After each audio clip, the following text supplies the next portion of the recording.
Hey, are you ready to turn your podcast into an authority engine and not just more content? Well, welcome to Influential Voices of Authority. This is the podcast for coaches, consultants, and experts who are ready to stop being the best kept secret in their niche and move to being the sought after recognized authority.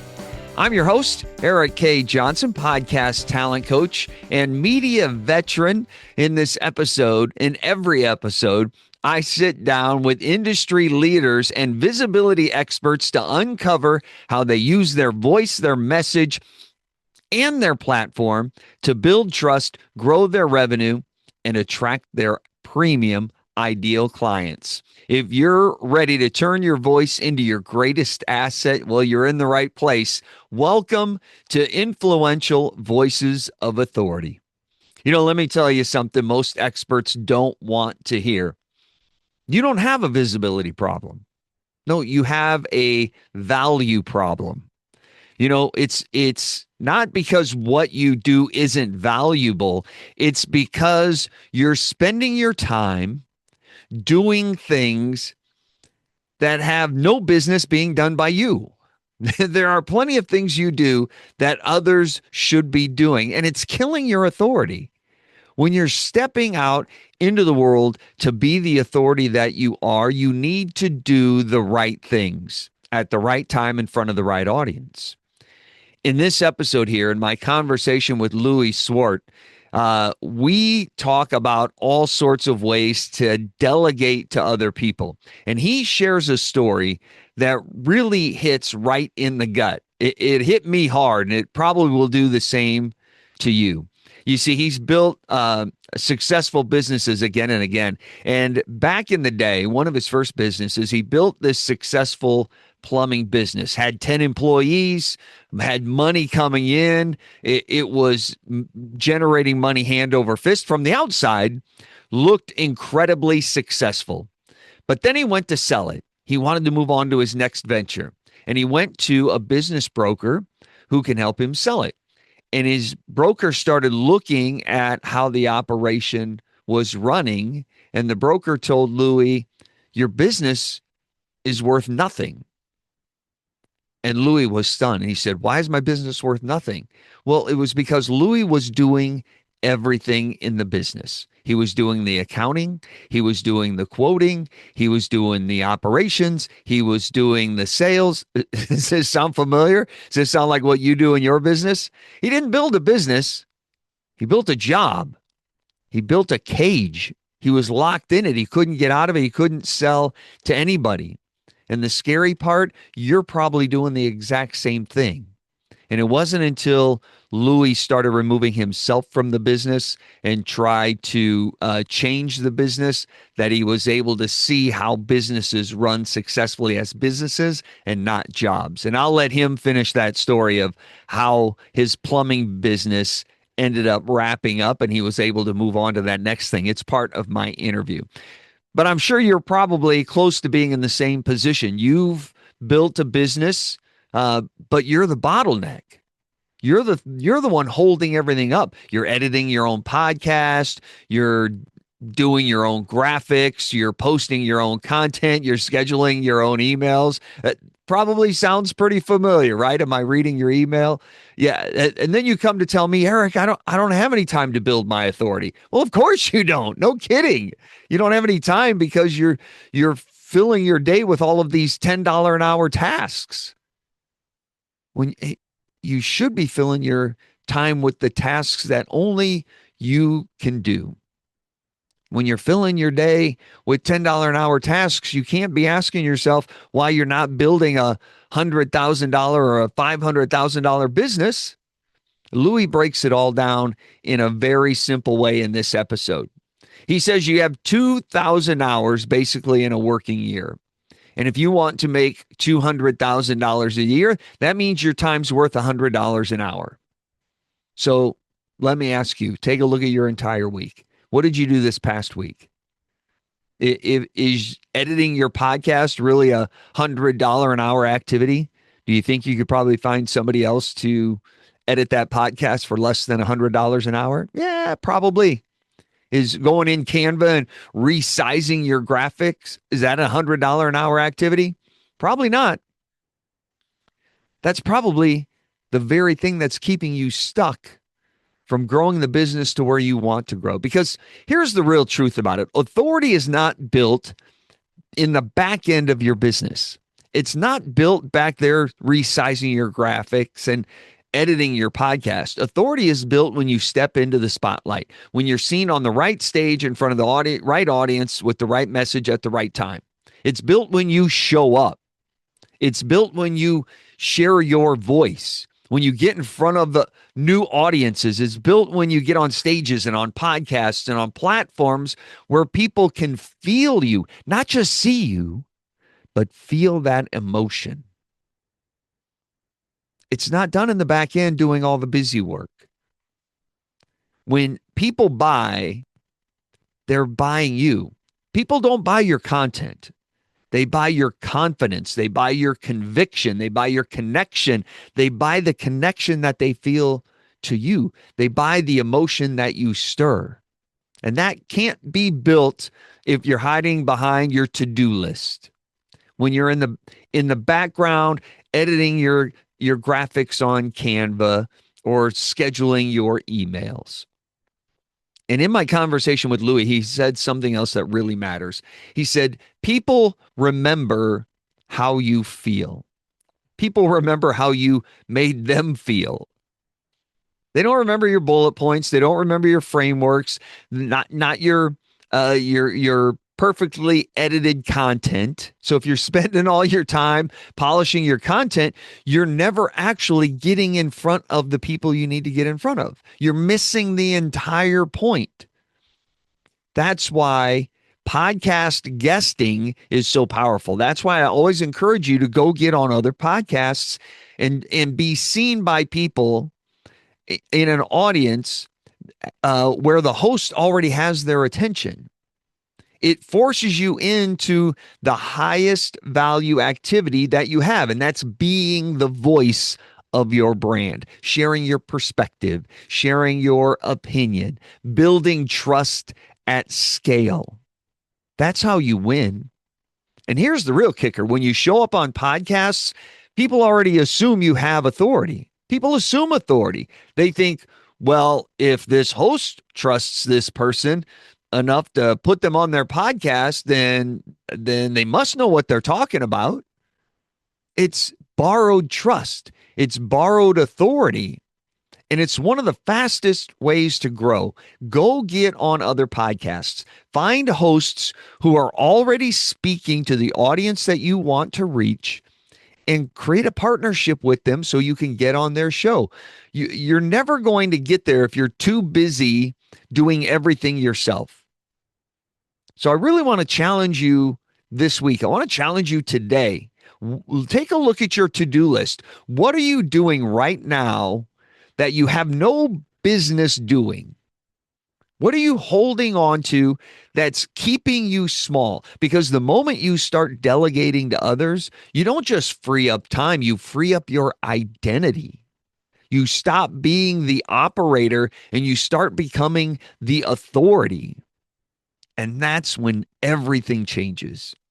You are absolutely going to love this interview with Louis Swart. He is a seasoned business coach for coaches, and he's the founder of Iron Bridge, which is actually spelled IRONBRIJ,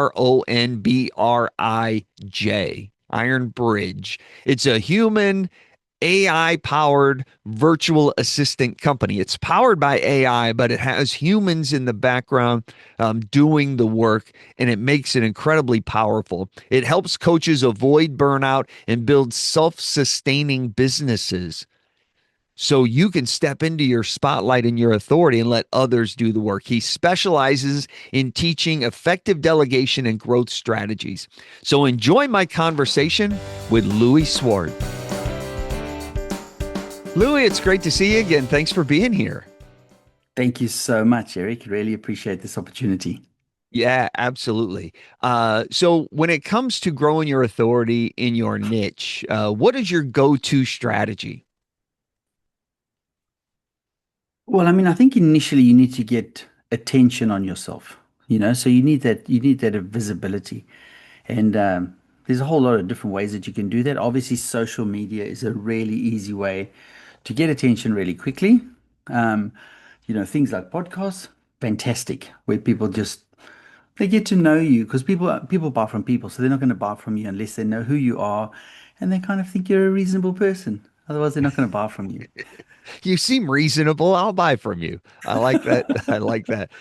Tell me, you don't have a podcast of your own, but you love leveraging podcast interviews. How is that growing your business and your authority?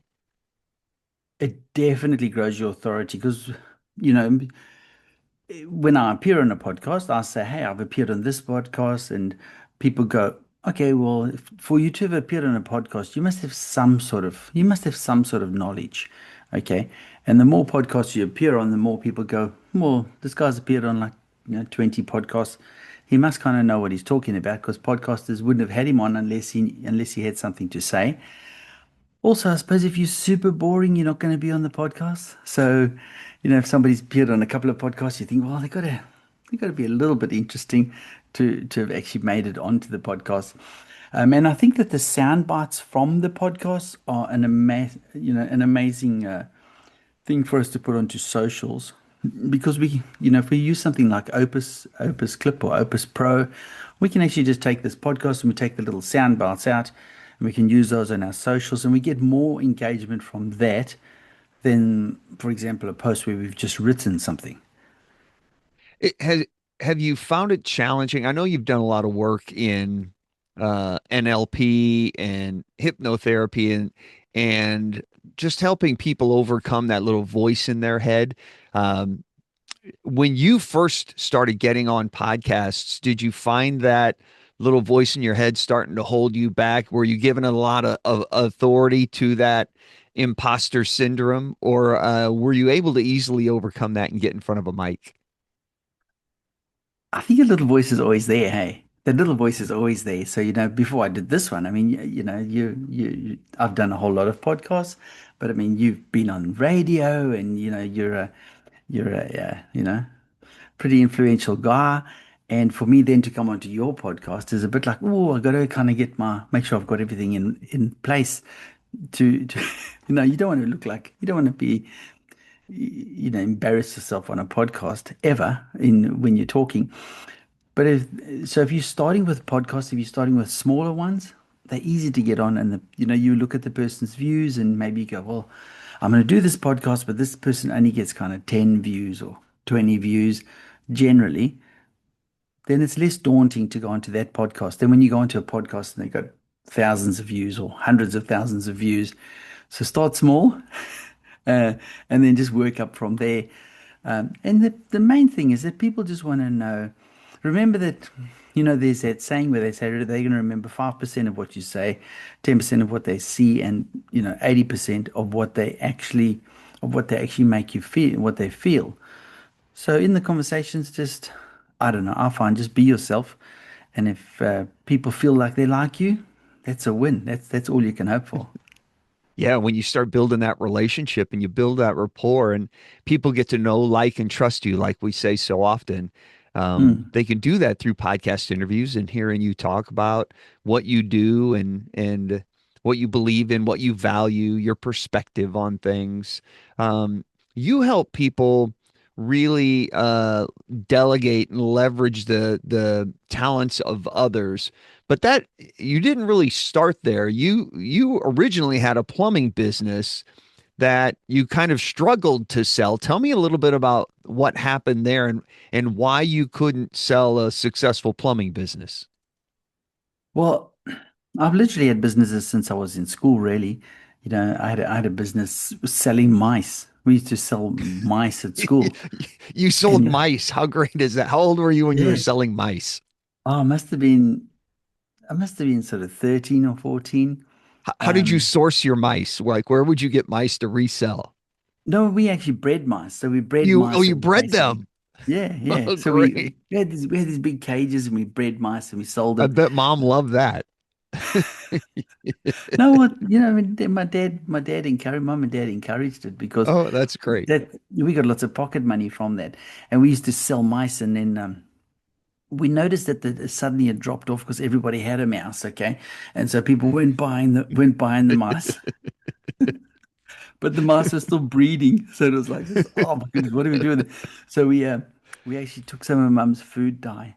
We came up with this brilliant idea, my brother and myself. We took some of Mum's food dye, like blue food dye, and then we made a little mouse bath, and then the mouse would swim through the food dye, come out the other side, and that you now have a blue mouse. And we went back to school, and everybody now was like, would you like a mouse? And they go, we've got a mouse. And you got, but have you got a blue one or a red one or an orange one? And they'd be like, well, we haven't got that. So we created a whole new supply and demand. That is great. We're, Fantastic. we're, we're a bit shonky because, the food dye wears off. But I mean, we hadn't thought that far ahead in our business plan. But moving forward, I had a whole lot of businesses, and I ended up with a business where I had a plumbing business, and in my plumbing business, I had 10 plumbers working for me. And then I was 25, 10 plumbers working for you. You're like, you bulletproof, man. Like, and I kind of went to a broker, and I almost had the attitude, like, who's going to be able to afford this? I'm making all this money. And the broker said to me, Louis, who does the accounts? And I was like, I do. Every question was like, I do, I do, I do. And I was actually really proud. I was proud that I was the guy that did accounts. I did quality control. I did quoting. I. And he said, Louis, your business is worth nothing. And this was a real shock to me. I remember that. I remember that sinking feeling in the pit of my stomach because I built this business up. And he said, I have to find another Louis who's a plumber, who can do accounting, who can do HR, who can do quoting. And only then it dawned on me how crazy it was that I was actually the guy doing all of this stuff. And literally, I'd built myself into this cage. I'd built myself into a cage with my business where I was working like crazy hours, like nobody else would do. But fast You forward you five really years, built you really built a job rather than a business. absolutely. And not even a job. You built a job that somebody else doesn't even want. Yeah, right. A job you Doesn't couldn't matter how get much out money. of. Yeah, it doesn't matter how much money you're making because somebody else comes in and goes, hey man, I don't want to work 18 hours a day and have to do all that and have all of that responsibility. Yeah. It's too much. It's too much for the amount of money that you're earning. It doesn't matter how much the amount of money is. Um, yeah, so that's a problem with a lot of our businesses. So Is you that we fast actually forward 5 years and what happened? and I built another business with my brother. We'd now built a So business did you where still have the plumbing business or did you what no, happened to it? the problem was that I had to actually sell it because I'd started another business with my brother. So And you so did finally find somebody to take it over? I literally just sold it for what the equipment and the trucks were worth. Oh, So wow. so it was so look we got our money for our equipment and everything back, but I was moving to another city and I'd started another business with my brother. And over the next couple of years we grew that business to really, really doing well, having 200 staff. And then when it came time to sell that business, and we spoke to the broker, he said, "Who does?" And it was one of these, when none of the fingers pointed at me, they all pointed at other people. And what niche was that in?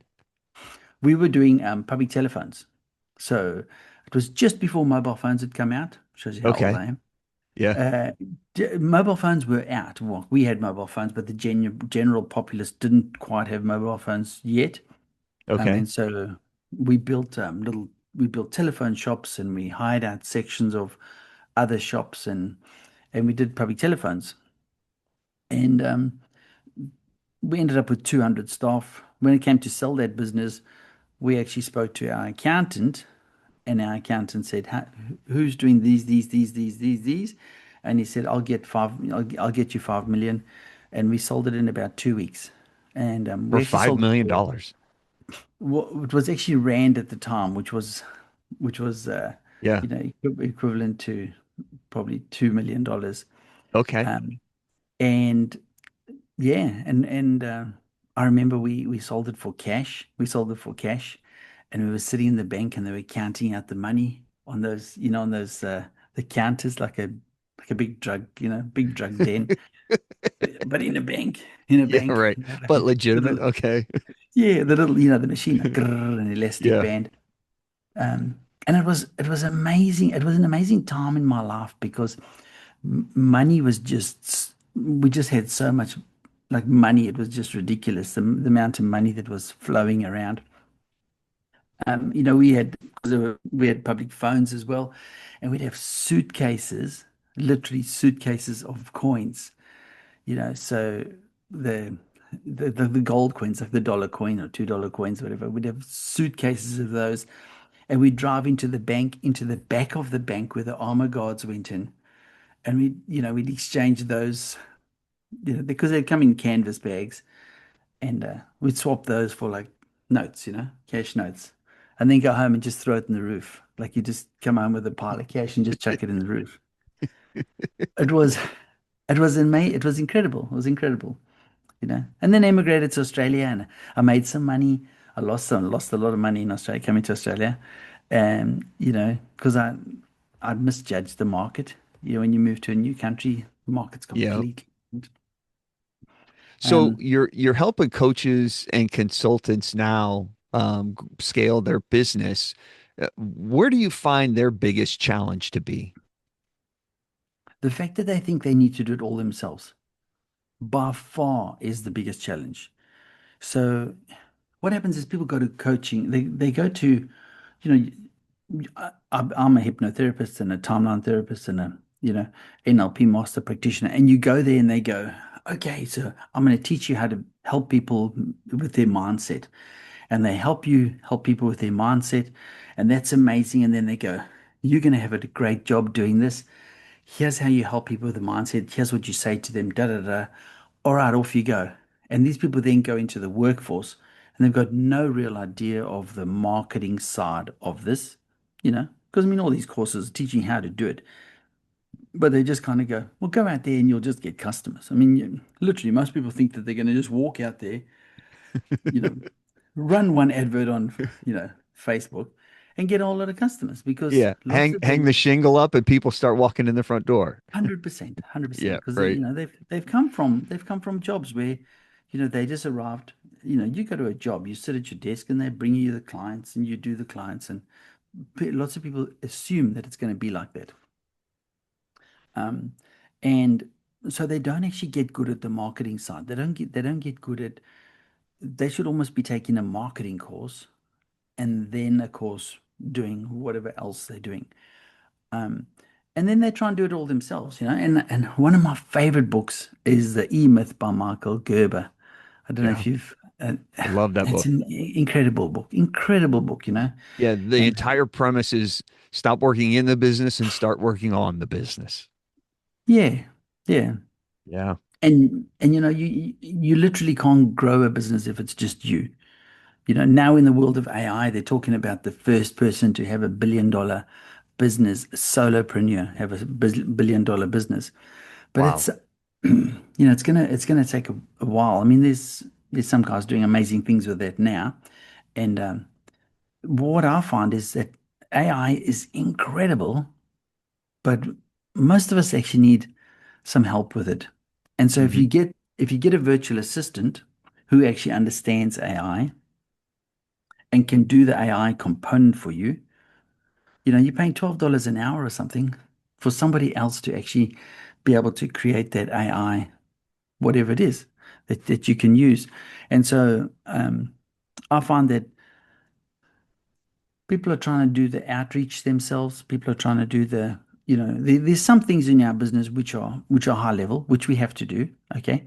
And I've got this like rule that I follow, like a 2000 rule. And if you think about it, in a year, you've literally got 2000 hours. So, if you had a normal job, you'd probably work 40 hours a week. You've probably got 50 weeks in the year. So 50 times 40 gives you 2000. And so you get this figure. So you say, well, how much do I want to earn? Okay. And I mean, nowadays, if you're earning less than like 100,000, really, you're on poverty line almost. So let's say you wanted to earn 200,000. You take 200,000, you divide it by 2,000, and then we give you $100 an hour. So you now have a benchmark. You need to make $100 every hour. So appearing on a podcast, definitely worth more than $100 an hour. because you're getting your name out there, you're building your brand, you're building your credibility. Even if you're not making money today, you know that it's a future growth. Doing something on Canva, creating some stuff on Canva, those are very low level tasks. Those are $12 tasks. And most people go, oh, it's quick. I'll do it myself. I'll spend the day and I'll do some stuff on, Canva, and I'll try and do some AI stuff down here. And then their money goes down because they're doing $10 tasks. And they go, I don't know why I'm not making $100 an hour. And you go, well, it's because you're doing $10 an hour jobs. Yeah, But if exactly. they, but if they've got their $100 and they're, appearing on a podcast, creating content, like creating videos, they're actually doing sales calls, they're approaching people, they're doing all those things like where they're working on their business, then the business, your money has to grow because you're doing work that's up here. Your business has to grow. Whereas most people are trying to just focus on this and not making any money, which is pretty sad because a lot of the coaches and consultants and healers, and they're the most beautiful people out there. They genuinely just want to help people, but they're not making any money. Yeah, they're not spending enough time building their authority, building their name in the marketplace, having sales conversations, and they're spending too much time editing their podcast Mm, or creating graphics in Canva or posting their information to social or scheduling their emails. I mean, there's so much clerical work that the solopreneur does that they could yeah. delegate so they can spend their time on the high dollar hours rather than on the dollar hours. Mm, So tell me when tell me when you were trying to sell the plumbing business and you realized you weren't delegating it, right? You were doing all of the $12 an hour jobs with the yeah. bookkeeping and everything, and not enough of the $100 an hour to make it worthwhile. When that realization hit you, when the broker said, Louis, your business isn't worth anything, what was that punch in the gut like? It's like somebody telling you you've got an ugly baby. Um, you know, it's something you'd never ever want to hear from anybody because literally, I think in business, a lot of us attach our identity, and definitely I do. Um, I attached my identity to this, and I refer to it as a baby. I've attached my identity to this baby, and I've really nurtured and looked after, and this baby's been amazing, and to me, this is an incredible little baby, right? And then somebody comes along and says, "Oh, mate, your baby's not worth anything. You know, your baby's like your baby's not good at all." And that's what it felt like because your business is not worth anything. If you've attached your identity to it, obviously you're not worth anything because you are your business. Yeah. So that's the actual problem. The problem is not that somebody says, "Hey, your business is worth nothing," and you go, "Okay, I'll just move on and I'll get another business."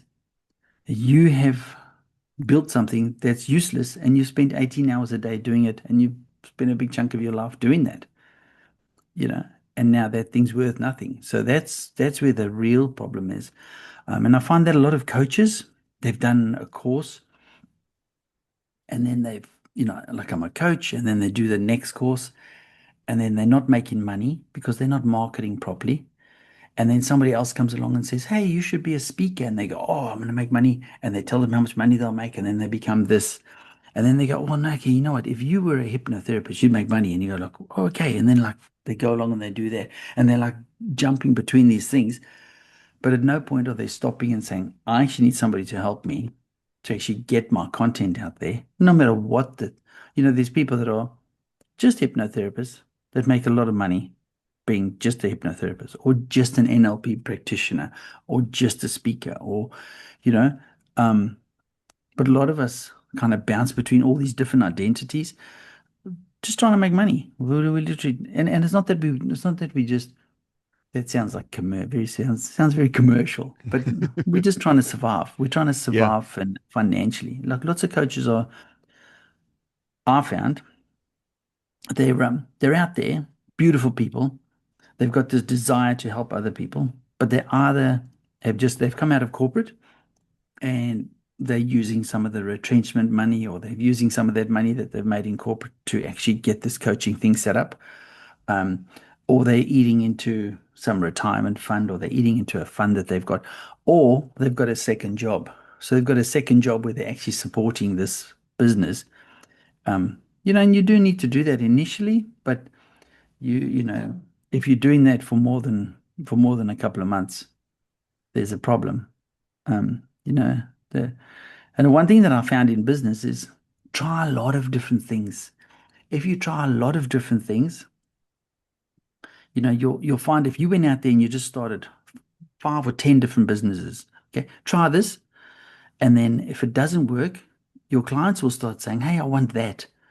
Can you give me some of that?" And you say yes, and you might find that your whole business becomes that. And then you might become that, and your clients go, "Hey, but I actually want this. I want this." And then your client becomes, your business becomes this. And the businesses that are successful, you'll very quickly see people want that product, whatever the product is, they want it, and they'll all gravitate towards that. But you can't find that out sitting on your couch. You literally got to get out there. You can literally get out there and just, yeah, come up with a couple of products and see what people like. So, So if we're spending too much time working in our business and not on our business, and we know we're doing a lot of that $12 an hour work, how do we even get started to delegate it to somebody else? I'm just a solopreneur. Who am I going to delegate it to? How do I take that first step? very cool question. So, one of the things that we've got is we've got like a guide. It's got 150 things that you can delegate tomorrow in your business. And the idea is to talk to somebody. You can actually go on Fiverr, or there's a whole lot of online platforms that you can go on, and you could just hire somebody yourself. How do we Uh, vet them? How do we make sure they're legit? Like, oh yeah, I can do your social media for you, and then all of a sudden it looks like a third grader's yeah. doing it. Like, how do we know that we're getting somebody legit? Look, very difficult when you just go out there and hire people yourself.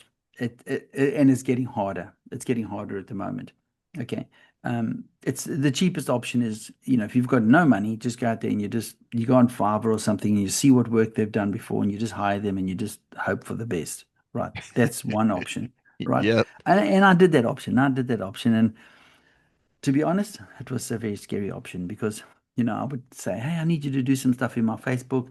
I might give them access to my Facebook, and then they vanish for 5 days. And I'm like, have they left? Do I change my passwords? If I change my passwords, are they going to feel like I don't trust them, and then, they're really not going to like me? It was all this confusion.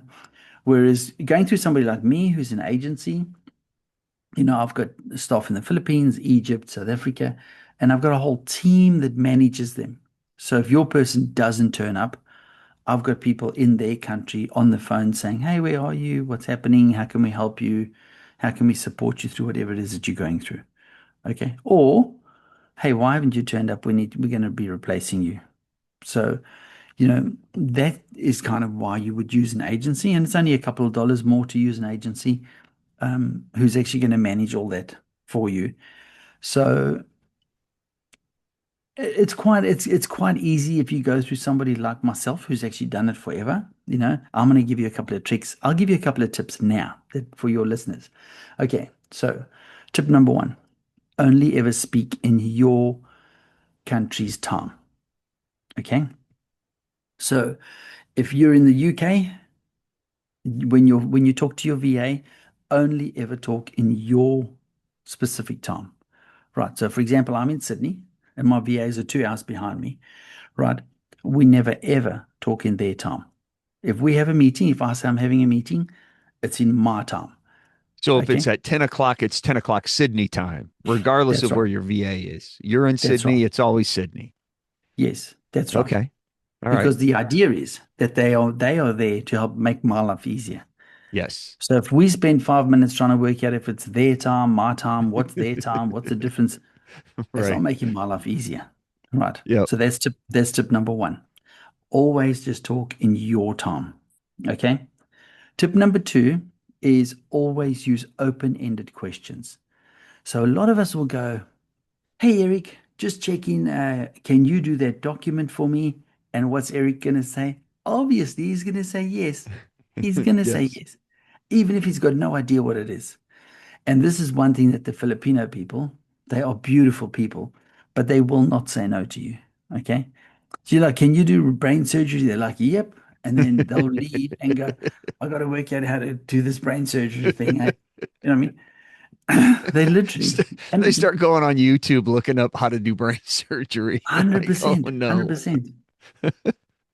And what happens? I'll tell you what happens to a lot of people is they'll say to their VA, "Oh, can you edit this video?" And the VA will say yes because they've been conditioned not to say no, so they'll say yes, and then they will leave, and they've got no idea how to do it. Okay, so then a couple of days in, you're going, "Hey, where's the video? Like that you're editing for me?" And they go, "Oh, I'm just working on it." They'll give you some excuse, right? And then 2 weeks in, you'll be like, where the hell's my video? And they'll just be like, oh, I can't handle the stress. And they will resign. They'll just vanish. They literally will just vanish. Okay. They just will ghost you. And you go, what the hell happened? I don't even know what happened. But it's because they had a task. They didn't actually know how to do the task. And so then they delay it a bit. And then when you get even a little bit upset with them, then they kind of just, they go, well, this guy obviously hates me. And they vanish. Yeah. And I can't tell you the amount of times that I've seen this happen. So I've actually got a cultural integration lady who literally just works with you and the VA and makes sure that you guys are on the same level. Um, but in order to avoid that, if you want decide you want to use your own person, open-ended questions. So, hey Eric, can you do this? Can you edit this video for me? Yes. Okay. That's a terrible question. That's a terrible question. Okay. Hey Eric, I need you to edit this video. Can you tell me when you're going to start? Or can you tell me what you need to be able to start doing that? And they go, well, and if they think about it and they go, I'm not actually sure what I need, then I know that they know nothing about, they don't know how to do the project. So then I've got to spend a bit of time and say, okay, look, you know that in Canva there's a video editing and you can put the captions on and you can do this and this and this, right? So open-ended questions, always like how, who, what, how, who, what. Try not use why. Why is very like you know, like if you've ever been asked like why, it's generally no. Why didn't you do this? Why has this happened? It's generally like almost like an accusation. So try Yeah. not use why. Okay. Like an attacking question. Yeah, yeah. Yeah. Where's how, who? Accusatorial. Yeah, how, who, what is kind of like how are you going to do Yeah. it? Who do you need to help you? What resources do you need? That type of thing. Number three, try and catch up with your person, even if it's only for 5 minutes every day. Okay. So Every if you had day, this even. every day, if you had a Okay. salesperson who worked for you in your business now and they came into your office, would they just come into your office and sit there and you just walk straight past them and go to your desk and carry on working? And then once a week you'd catch up and say, hey, good morning, mate. How's it going? What are you up to? You wouldn't progress very far because they don't know what the new products are. They don't know what things you're actually doing. Whereas if you can catch up with, somebody, and I mean, this is assuming obviously that they work for you every day and they work, a couple of hours, which I would is we'll get to that one. But just saying, hey, good morning, how you going? What's happening for you? I do the what's three things you're working on? What's the one thing that you're grateful for? And then we start our day. And what that does is it actually changes their mindset. So you're shifting their mindset as into, I've got three important things I've got to do, and I've got, one thing that I'm grateful for. Actually, is such a massive culture shift changer for any business, because it actually gets us to start thinking about, actually, I don't have to come to work today. I'm actually really fortunate to get to come to work. I'm really Can you do fortunate. that via like email and text, or should it be in person? Should it be like a phone call sort of catch up? Look, now I would try and do it on a phone call or a quick, I mean, you can do a quick WhatsApp call, you can do a quick messenger call. It's literally like this. Because if Yeah. I Jump called on you Zoom for now, a couple minutes. Yeah. Yeah, if you called me now and you go, "Hey Louis, how you going?" and I'm like, "Oh man, I'm okay, man. I'm okay, I'm good. I'm good." And my eyes are all like bloodshot and whatever. You're gonna be going, "Hey, is that the kind of guy? Am I the kind of guy you want to let loose on your socials to be talking to people?" Yeah. Probably not. Probably Yeah, not in you that can get a lot condition. of nonverbal cues just by seeing them. 100%, Yeah, 100%. So I get just that. a just that quick like, and it literally is like, "Hey Eric, what's the three things you're working on today? I'm going to be doing the this, and what's one thing you're super grateful for? I'm super grateful for this. Amazing. The super grateful. It helps us to actually really get an in-depth insight into their life. You know, Tell me a story about a client that you've helped implement this sort of delegation and what it's really done for their business. I've done this with hundreds of clients. Um, Which one the are you most proud of? main Oh, I love everybody that I've helped. Hey, I really love Like your everybody. kids. I really love everybody that I've helped because I feel I'm all about leveraging. Okay. And so if I can help you to help more people, like I've leveraged my ability to help more people. But I tell you the one, most people, when I help them, the one main comment I get back is that it's freed up my headspace. Mhm. People will say, you really freed up my headspace because before I was so caught up with, oh, I have to do this, I have to do that, I have to do this. And now I've got somebody doing those things. And now I can actually focus on, oh, where am I wanting to go with this? What kind of content should I be creating for people? I've got a longevity coach that I work with, lovely guy. His name's Robin Wakeham, and he's a longevity coach. And we provided him with a VA, and up until that point, he'd been doing everything himself, and he's got another business that he runs, and it was just really bogging him down. And with this, he said, look, he could now be building his brand, this because for him it's a whole new brand, so he could be building this brand while he's carrying on doing his other brand. And so that's what happens. Then I've got a whole lot of people that are actually working for themselves. Sorry, they've got the coaching business, plus they've got another business, and literally their brand is growing, their followers are growing, their LinkedIn profiles growing, their comments are growing. All of that's growing while they continue to support themselves financially somewhere else.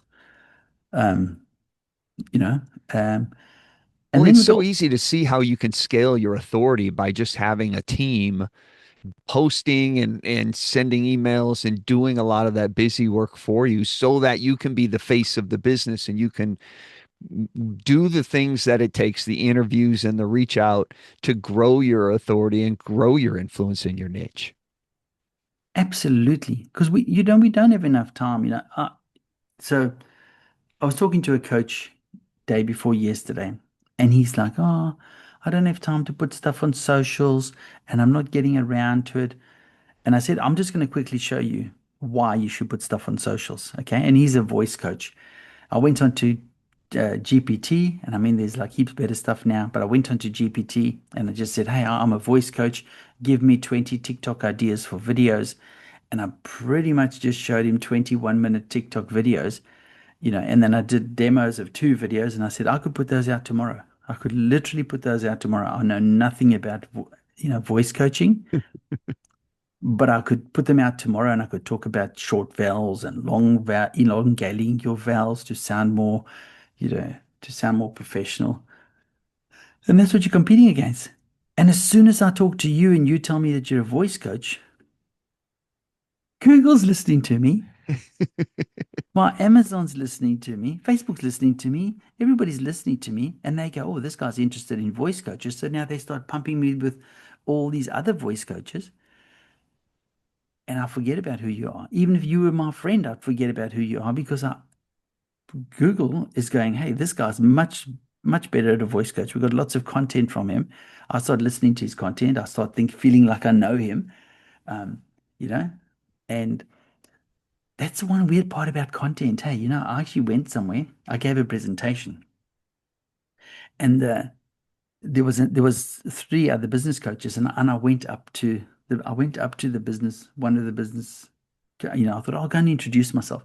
And I walked up there, and one lady came running up to me, and she's like, "Do you mind if I hug you?" And I said, "Okay." I've never had anybody run up to hug me. My daughter, but Yeah. and I was like, okay. And she came and she gave me a massive hug, and she goes, "Thank you so much. You've like helped me so much." And I was like, okay. Like, sorry, who are you? And she's like, "I watch all your content. I love your content. It helps me so much with, my coaching business." And I said, "But you've never actually commented, you've never liked, I've never seen you on my profile, you know?" But she got all this value out of it. And literally, she wanted to give me a hug. She felt like she knew me that much just from watching my stuff on socials. I know. I mean, if I saw Sandra Bullock in the street tomorrow, I'd be like, phew, all starstruck, and I want to get her autograph. And Do not try and run up to give her a hug. That would not end well. no, they will not end well. But That's great. People feel like they already know you because they've seen you through your content, and they yeah, start building that rapport with you so that when they're ready to solve their problem, you're the one they think of and they come and they make that connection with you. yeah, yeah. Fascinating. It's such a powerful way to pre-sell people before you actually get in front of them to have a sales conversation. Whether you're sharing your content on your podcast or your YouTube channel or your social media or TikTok or wherever you are, when people get to know you through that and they get to understand your personality and your beliefs and your values and your opinions and perspectives, it just makes it so much more powerful when your they're warm leads by the time they show up. They're not just Absolutely. somebody that found you in a Google search. So Mm. earlier you had mentioned 150 things we could delegate. How can we get our hands on something like that? I'll send you the link. I've got a link for it. You can just go in and download it. I've got a couple of free downloadable links that I can send through to you, where people can just download, 150 things you can delegate in your business. Things you should look at, like for your IT, for your IT type things. Like for example, do you have a do you have a calendar? Do you have a link that you can just send people for a calendar? And maybe do you have a landing page where people can land on a landing page and then go from the landing page to a link on a calendar?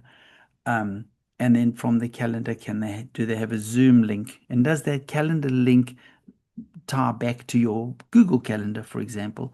Because you want to be able to make their people's journey in as easy as you possibly can. And so, yeah, I'm happy to share that with all your listeners. So I'll share Fantastic.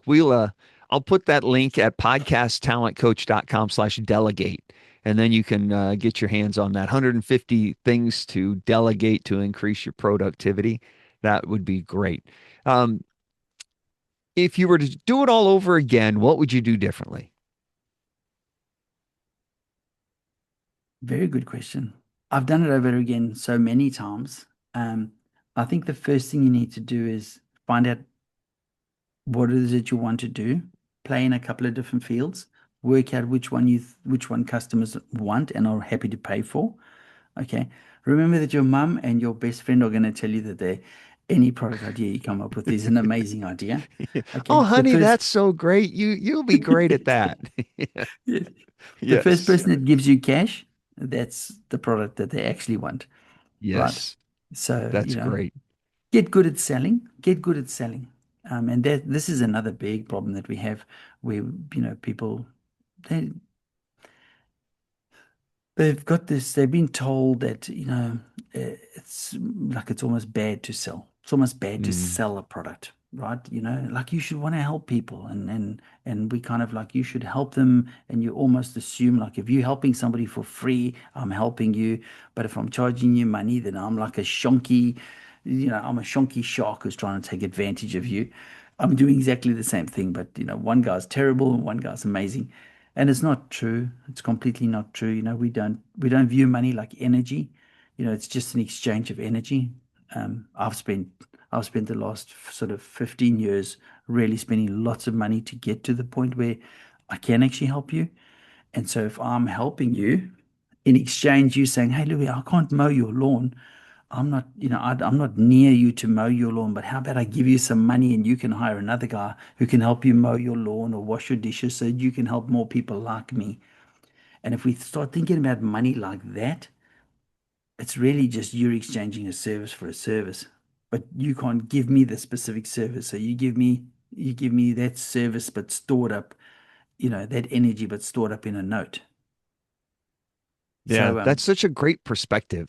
I think people approach sales like they're a used car salesman and they think, oh, I don't want to be pushy. I don't want to push people into things they don't want. And if you mm, change your perspective and you look at money as energy and you approach it as I'm not selling somebody, I'm helping them buy. I'm mm, helping them solve their problem. They just happen to be paying money because they would rather be out of the pain than have the money in their pocket. yeah, It changes your mindset as you approach selling. And I think there's more than one way to sell. And if you can learn how to master that, it makes so much difference in your business. That's a yeah. fantastic perspective. And then all the back end stuff, like so I have got a casual service where, I provide virtual assistants to people, but then I've got a casual service where people can just buy 40 hours of my team's time. And I found that that was a very good service for people because, sometimes you're just struggling and you literally just can't get onto Zoom, okay? Or you've got something's happened with your email or your calendar or something. You just need somebody for 15 minutes, but somebody that you can trust. And I've got a whole team of people. So I've got some IT people and I've got some AI people and I've got some social media people and some graphic people, and you might go, "Hey, I need a, I need a website, or I need a basic landing page, or I need a funnel done, or something like that." And, I've actually got a service where you can just tap into whatever it is that you need at the time. Um, and it just, you've got an instant team, like an instant team behind you. And it's a pretty reasonable, it's extremely reasonably priced service. So, yeah, You can find Louis over at his website. He's the founder of Iron Bridge, and Iron Bridge helps you bridge that gap. It's Iron, IRON, and Bridge is BRIJ, ironbridge.com.au, because he's in lovely Sydney, Australia. I'll put that link in the show notes for you as well. Louis, it's been great reconnecting with you. I appreciate you being here, sharing your wisdom with us today, and so great to see you. I can't wait until we do it again.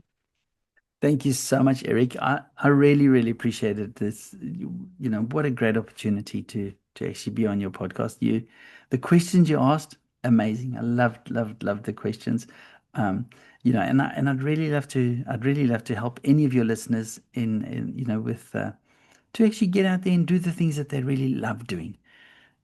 And not be sitting there in the middle of the night trying to work out how to move a picture in Canva from here to there and then just destroying the whole picture. Yeah, spend more time on the high dollar value and delegate the things you don't need to be doing. That's Absolutely. fantastic. All of that information is at Louis' website, ironbridge.com.au. Find the link in the show notes. And Louis, we'll do it all again soon. Thank you very much. All big thanks to Louis Swart for being on the show today. Does that hit a little home for you? Does that hit you right in the gut? If you're realizing that you've been stuck doing the wrong work, then it's just time to fix it.